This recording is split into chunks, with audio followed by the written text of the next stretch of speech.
When you hear Sinaloa Cartel, who comes to mind first? Probably Joaquin El Chapo Guzman, the man who escaped prisons, built secret tunnels, and became a worldwide symbol of drug trafficking. But what about the brother nobody talks about? The man who didn't chase headlines but built power quietly. His name is Aureliano Guzman Loera, also known as El Guano. While the world hunted El Chapo, El Guano stayed in the mountains of Sinaloa, controlling regions, massive crops, and key smuggling routes that kept the cartel alive. So who is the other Guzman? How did he stay hidden so long, and why does his name still echo across Mexico today? Welcome to the Narco Files. Like this video, subscribe, and turn on notifications to cover the hidden stories behind the world's most powerful cartels. Chapter 1. The Shadow of a Famous Brother. Being the brother of Joaquin El Chapo, Guzman isn't ordinary. While El Chapo is worldwide, feared, untouchable in many places, his brother, Aureliano Guzman Loera, followed a path, one quiet but equally powerful. Unlike El Chapo, Aureliano never chased the spotlight. No interviews, no headlines, no legendary escapes. He stayed hidden in the mountains, away from cameras and attention. But quiet doesn't mean weak. While El Chapo made news, Aureliano built his own base of power, strong enough to survive even when his brother was captured. In the dangerous world of drug trafficking, and you hear the least about, is the hardest to catch. Chapter 2. Building his own power base. The Sinaloa Cartel isn't just operation. It's made up of teams, each with its own leader. Aureliano Guzman Loera, known as El Guano, led one of these teams. While it worked under the larger Sinaloa umbrella, he managed his own routes, farms, and production. Aureliano never chased the spotlight. No interviews, no headlines, no legendary escapes. He stayed hidden in the mountains.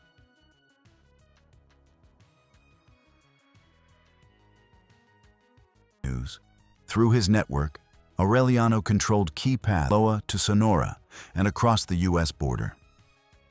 These roads, desert crossings, were vital for moving goods north. El Guano didn't seek fame like his brother El Chapo. He stayed quiet, focused on building a strong, stable operation, and earned respect in the cartel world. Chapter 3. The Golden Triangle. To understand Aureliano Guzman Loera, you need to know the land he ruled. His power came from Mexico's Golden Triangle, where Sinaloa, Chihuahua, and Durango meet. This rugged region has steep mountains, small villages, and fertile soil, perfect for farming. For decades, the Golden Triangle has been at the heart of Mexico's illegal crop trade. Marijuana and opium poppy fields stretch across the hills, offering locals far more than traditional farming ever could. Aureliano's base was La Tuna, a quiet town in Badiraguato, Sinaloa, his brother El Chapo's hometown. From there, he saw massive, organized, and heavily guarded crop operations. The mountains provided protection, the locals offered loyalty, and the land itself fueled his power. Chapter 4. A Polydrug Empire. One key reason Aureliano Guzman Loera's group stayed so powerful was that they didn't rely on just one drug. His organization worked with multiple substances, growing marijuana, harvesting opium poppies for heroin, and later building hidden labs to produce meth.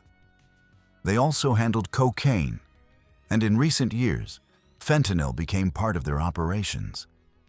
This approach made the group a true polydrug operation.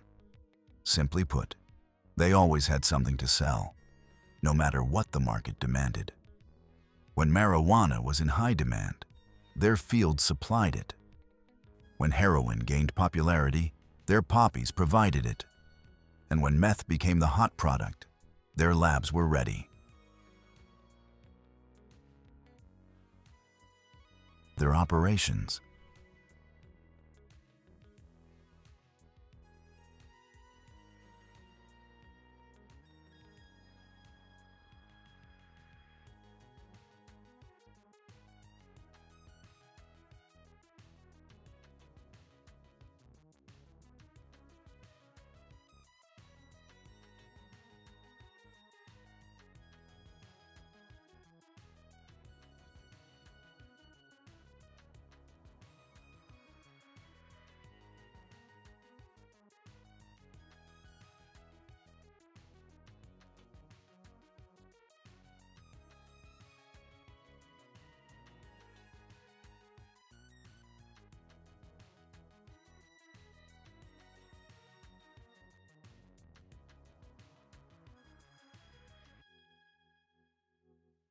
part of their operation.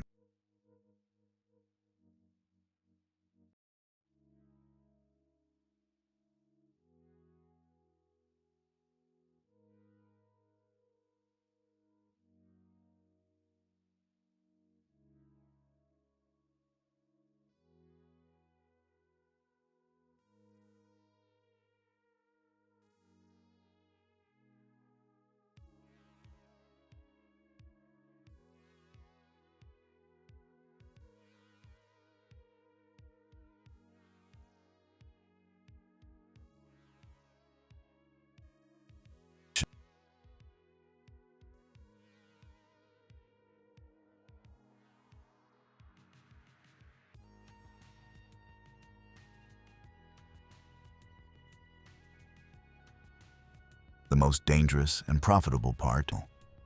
Far stronger than heroin, it is cheap to produce and easy to move across borders. For traffickers like Aureliano, this meant huge profits and a business that never slowed, keeping his power alive even as rivals fell. Chapter 5. The business of trafficking. Growing drugs in the mountains was just the beginning. To make real money, Aureliano Guzman Loera's group had to get their products into U.S. cities, and they became experts at it. Some shipments crossed the side cars and trucks, while others were carried by mules, trekking through the desert with heavy backpacks full of drugs. In some cases, they even dug secret tunnels under the border, moving large amounts without being. Corruption also played a key role. With so much money at stake, it was often easy to bribe officials, police, or local authorities to turn a blind eye. From his safe spot in the Sierra Madre Mountains, Aureliano didn't have to crawl. His drugs did the work, reaching American streets, feeding endless demand, and keeping his operation growing year after year. Chapter 6. Life in the Sierra Madre. Unlike his brother, who enjoyed luxury mansions and traveled with armed guards, Aureliano Guzman Loera, known as El Guano, lived a very different life. He stayed in the rugged mountains of Sinaloa, where the Sierra Madre offered both protection and strength. Its steep terrain made it extremely difficult for authorities to reach him, giving him a natural advantage. Local communities often provided cover, knowing that challenging him could be dangerous. In these villages, leaders like Aureliano were more than just criminals. They were also providers. They supported local communities by giving money, building small roads, and offering work in the fields. For many families, cultivating marijuana or poppies was the only way to survive.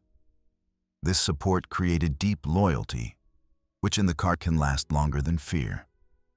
Reports say El Guano openly through his territory, greeted with respect by locals who saw him as one of their own. This combination of geography, local loyalty, and careful discretion has helped him remain free for decades, building power quietly while staying largely out of the spotlight. Building power quietly out of the spotlight. Building power quietly out of the spotlight. Building power quietly out of the spotlight. Building power quietly.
Chapter 7.